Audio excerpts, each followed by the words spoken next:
ఎన్పికుంట మండలం తహసీల్దార్ కార్యాలయం ముందు తహసీల్దార్ గారికి వినతి పత్రం చేయడం జరిగింది.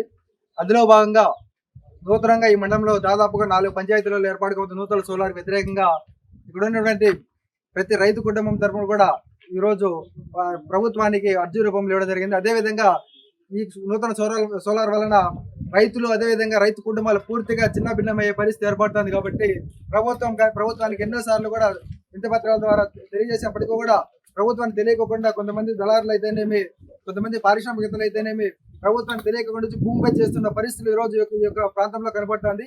వెంటనే ప్రభుత్వం ఇలాంటి వారిపైన కఠిన చర్యలు తీసుకొని రైతులకు న్యాయం చేసే దిశగా ముందుకెళ్లాలని తెలియజేస్తున్నాం. లేని పక్షంలో రైతులందరినీ కూడా మండల కేంద్రం అయితేనేమి, జిల్లా కేంద్రం అయితేనేమి అందరి రైతులందరూ కూడగట్టుకొని ధర్నాలు అయితేనేమి, రాష్ట్రాలకైతేనేమి, దీక్షలకు అయితేనేమి వెనకడమని చెప్పేసి ఈ ప్రభుత్వానికి హెచ్చరిస్తున్నాం.